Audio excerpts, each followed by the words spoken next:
नमस्कार, मैं हूं अभिषेक और आप देख रहे हैं अधिगम एकेडमी पर हमारा चैनल।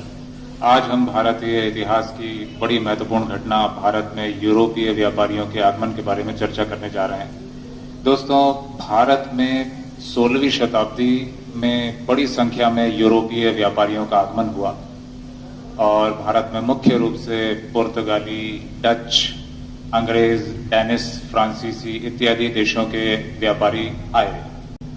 इन व्यापारियों के आने का सिलसिला लगभग 18वीं शताब्दी तक जारी रहा।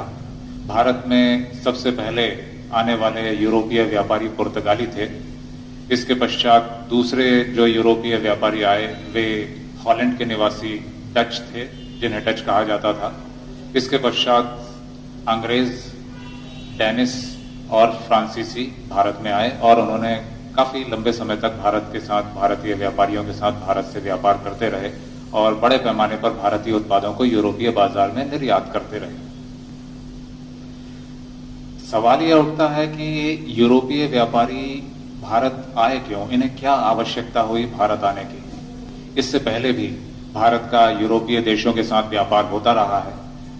अरबी और मध्य एशिया के देशों के व्यापारियों के द्वारा भारत में निर्मित होने वाले या उत्पादित होने वाले विभिन्न प्रकार के उत्पादों को यूरोप पहुंचाया जाता था। किंतु बात है 15वीं शताब्दी की। 1443 ईस्वी में कुस्तुनतुनिया, जो कि तुर्की का एक क्षेत्र है, वहां पर ऑटोमन साम्राज्य स्थापित हो गया। ऑटोमन साम्राज्य ने पश्चिमी एशिया, पूर्वी यूरोप एवं अफ्रीका के उत्तरी क्षेत्र में अपना वर्चस्व स्थापित किया और मध्य एशिया से होकर यूरोप गुजरने वाले जो व्यापारिक मार्ग थे उन पर रोक लगा दी। इससे भारतीय उत्पाद यूरोप में निर्यात होने बंद हो गए। दूसरी ओर जो 15वीं, 16वीं, 17वीं शताब्दी का जो दौर था, यह यूरोप के लिए बड़ा महत्वपूर्ण है। मुख्य रूप से 15वीं, 16वीं शताब्दी के दौरान यूरोप में पुनर्जागरण की शुरुआत हो रही थी। यह यूरोप के लिए पुनर्जागरण का काल कहलाता है। जब यूरोप में पुनर्जागरण हो रहा था तब वहां पर अंधविश्वासों का खंडन, नए नए विज्ञान के आविष्कार, नए नए भौगोलिक खोजें, इनका क्रम जारी था और नए नए विज्ञान के आविष्कारों ने यूरोप के बाजारों के लिए नए नए उत्पादों को जन्म दिया, जिससे कि बाजारवाद की संकल्पना भी आई। इन नए नए उत्पादों ने यूरोप में आर्थिक संपन्नता को तो बढ़ावा दिया ही, साथ ही साथ यूरोपीय नागरिकों के जीवन स्तर को भी बेहतर बनाने में मदद की, उन्हें ऊंचा उठाया। अब जब भारत से जो कच्चा माल या रॉ मटेरियल यूरोपीय देशों में मध्य एशिया के रास्ते होते हुए पहुंचाया जाता था, उसकी सप्लाई या आपूर्ति बंद हो गई। ऐसी दशा में विभिन्न देशों के यूरोपीय व्यापारियों को भारत से व्यापार के लिए स्वयं ही निकलना पड़ा। अब स्थल मार्ग बंद कर दिए जाने के पश्चात एक ही रास्ता यूरोपीय व्यापारियों के पास बचा था, वो था सामुद्रिक रास्ता, सामुद्रिक मार्ग। इसी क्रम में 1492 ईस्वी में स्पेन के एक नाविक क्रिस्टोफर कोलंबस ने भारत के लिए समुद्री मार्ग की खोज का बीड़ा उठाया, किंतु वे मार्ग भटककर अमेरिका पहुंच गए और इसी के साथ ही साथ उत्तर अमेरिका महाद्वीप की खोज हो गई। इसके पश्चात पुर्तगाल के एक राजकुमार हुआ करते थे जिन्हें हेनरी के नाम से जाना जाता है। उन्हें नेविगेटर भी कहा गया है क्योंकि उन्होंने भारत के लिए समुद्री मार्गों की खोज में बड़ा योगदान दिया। उन्होंने कुछ सारणियों का निर्माण किया। उन्होंने कंपास और विभिन्न प्रकार की अक्षांश व देशांतर रेखाओं के आधार पर जो सारणियां तय की गई थी, उनके माध्यम से भारत आने के मार्गों की खोज में बड़ा योगदान दिया और पुर्तगाली व्यापारियों को प्रोत्साहन दिया कि वे भारत के लिए नए समुद्री मार्ग की खोज करें और व्यापार को बढ़ावा दें। इसी क्रम में 1498 में एक पुर्तगाली व्यापारी वास्को डी गामा अपने गुजराती मित्र अब्दुल मनीक की सहायता से लगभग 90 दिन की समुद्री यात्रा कर दक्षिण भारत की कालीकट, जिसे वर्तमान में कोझिकोड के नाम से जाना जाता है, तट पर पहुंचा। वास्को डी गामा जब 1498 ईस्वी में कोझिकोड या कालीकट के तट पर पहुंचा, तब उस क्षेत्र में, कालीकट क्षेत्र में जमोरिन नाम के शासक का शासन हुआ करता था। वह जमोरिन से मिला। जमोरिन ने वास्को डी गामा का स्वागत किया और का वास्को डी गामा को भारत से व्यापार की मंजूरी प्रदान की। वास्को डी गामा ने भारत से बड़े पैमाने पर मसाले, मुख्य रूप से काली मिर्च इत्यादि वस्तुएं खरीद कर पुर्तगाल ले गया और यह बताया जाता है कि लगभग उसने इन सब चीजों पर, इन सब वस्तुओं पर 60 गुना से अधिक मुनाफा कमाया। इससे प्रेरित होकर 1500 ईस्वी में एक अन्य पुर्तगाली व्यापारी पेड्रो अल्वारेज ग्रेबाल भारत यात्रा पर आए। उन्होंने भारत के साथ व्यापार किया और बड़े पैमाने पर वस्तुओं का आयात कर पुर्तगाल ले गए। अब इस दशा में जब पुर्तगाल में भारत के साथ व्यापारिक मार्ग की खोज की गई और वस्तुओं का आयात होने लगा, तो इससे व्यापार की संभावनाएं और अधिक बढ़ गई और पुर्तगालियों के द्वारा अपनी एक भारत के साथ व्यापार करने के लिए कंपनी की स्थापना की गई, जिसे कि एस्तादो दा इंडिया नाम दिया जाता है। अलग अलग देशों के व्यापारियों के द्वारा अलग अलग कंपनियों की स्थापना की गई थी। पुर्तगाली कंपनी को एस्तादो दा इंडिया कहा जाता है और पुर्तगालियों के द्वारा जो भारत के लिए समुद्री मार्ग की खोज की गई थी, उसे कैप ऑफ गुड होप नाम दिया गया था। पुर्तगाली भारत को पूर्वी सागरों की रानी या मिस्ट्रेस ऑफ ईस्टर्न सीज भी कहा करते थे। पुर्तगालियों ने भारत के साथ लगभग 100 वर्षों तक व्यापार किया और भारत के साथ यूरोपीय व्यापार पर पुर्तगालियों का एकाधिकार रहा और उन्होंने बड़े पैमाने पर धन का दोहन भी किया। पुर्तगाली भारत के साथ घोड़े के आयात पर एकाधिकार करना चाहते थे। पुर्तगाली कंपनी एस्तादो दा इंडिया के द्वारा भारत में 1505 ईस्वी में पहला पुर्तगाली governor Francisco de Almeida Bharat भेजे गया। फ्रांसिस्को डी अल्मेडा भारत में पहले पुर्तगाली गवर्नर थे। इनके द्वारा जो पॉलिसी चलाई गई थी उसे ब्लू वाटर पॉलिसी कहा जाता है। ब्लू वाटर पॉलिसी का उद्देश्य भारत के अतिरिक्त हिंद महासागरीय क्षेत्र में, हिंद महासागरीय क्षेत्र के अन्य देश जैसे मालदीव, श्रीलंका, इंडोनेशिया इत्यादि देशों में पुर्तगाली व्यापार का वर्चस्व स्थापित करना था। 1509 ईस्वी में दूसरे पुर्तगाली governor Alfonso de Albuquerque Bharat आए। अल्फांसो डी अल्बुकर्क को भारत में पुर्तगालियों का वास्तविक संस्थापक कहा जाता है। भारत में पुर्तगालियों का वास्तविक संस्थापक अल्बुकर्क को कहे जाने के पीछे मुख्य कारण यह है कि उन्होंने पुर्तगाली व्यापारियों को भारत में स्थायी रूप से बसने अर्थात अपनी बस्तियां बसाने के लिए प्रेरित किया, प्रोत्साहन दिया। साथ ही साथ उन्होंने भारतीय महिलाओं के साथ पुर्तगाली व्यापारियों को विवाह करने के लिए भी प्रेरित किया। इसका उद्देश्य यह था कि पुर्तगाली कल्चर को भारतीय जो कल्चर, भारत की जो संस्कृति है उसमें मिलाना और भारतीय पुर्तगालियों के साथ अपनापन, एक जुड़ाव महसूस कर सकें, यही था।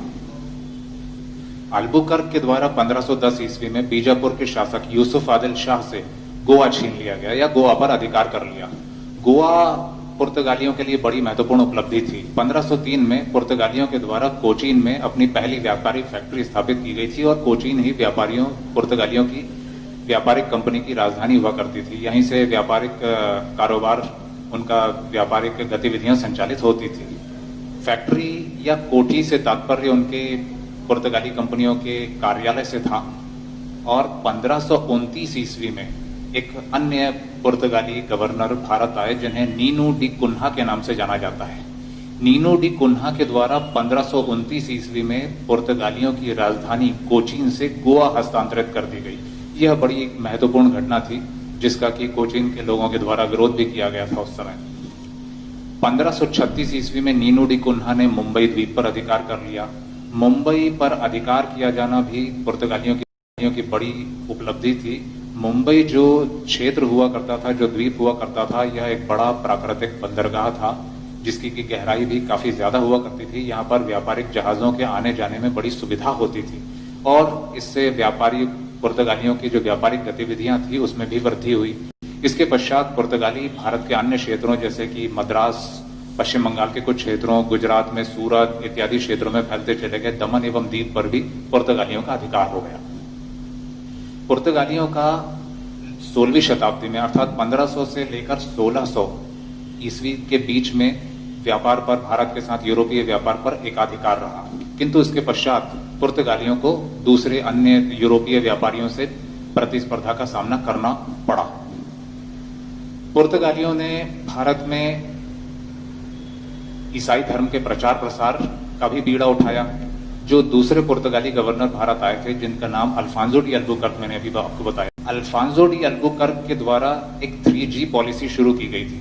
3G पॉलिसी में पहले G का तात्पर्य था गॉड, दूसरे G से तात्पर्य था गोल्ड एवं तीसरे G से तात्पर्य ग्लोरी था।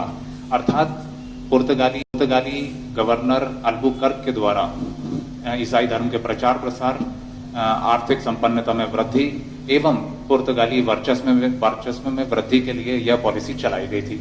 इसी पॉलिसी के तहत 1542 ईस्वी में पुर्तगाली राजकुमार के सहायता से, उनके कहने पर ईसाई संत सेंट जेवियर भारत आए। ये भारत आने वाले पहले ईसाई संत माने जाते हैं। सेंट जेवियर ने गोवा में चर्च की स्थापना की और इसी दौरान भारत में पहला चर्च भी स्थापित हुआ।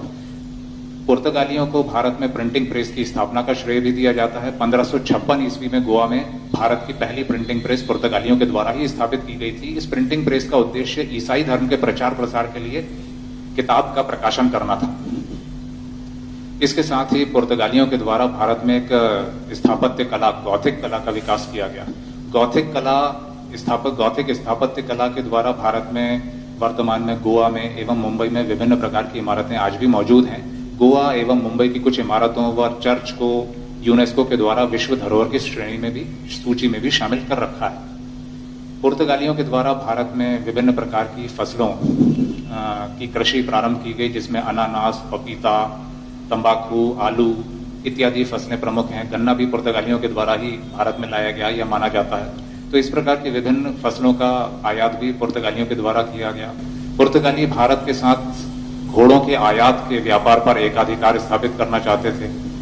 इस प्रकार पुर्तगाली भारत में धीरे धीरे अपना प्रभाव बढ़ाते रहे, किंतु 1661 ईस्वी में पुर्तगाल की राजकुमारी कैथरीन का विवाह अंग्रेजी राजकुमार चार्ल्स द्वितीय के साथ संपन्न हो गया। चार्ल्स द्वितीय के साथ पुर्तगाली राजकुमारी का विवाह हो जाने के पश्चात पुर्तगाली शाही परिवार की ओर से पुर्तगाली कंपनियों को एवं उनके व्यापारियों को यह निर्देश दिया गया कि वे अब गोवा एवं दमनदीव तक सीमित हो जाएं और अंग्रेजों के साथ अपने व्यापारिक विवादों को समाप्त करें। दूसरी ओर पुर्तगाली व्यापारियों के द्वारा जो मुंबई द्वीप पर अधिकार किया गया था, उस मुंबई को अंग्रेजों के राजकुमार चार्ल्स द्वितीय को उपहार स्वरूप दे दिया गया। तो इस प्रकार अंग्रेजी सरकार को या अंग्रेजी राजकुमार को मुंबई द्वीप उपहार में पुर्तगालियों से भेंट में मिल गया। इसके पश्चात पुर्तगाली केवल गोवा एवं दमनदीव तक सीमित हो गए। उनका व्यापारिक गतिविधियां गोवा एवं दमनदीव पर संचालित होती रहीं।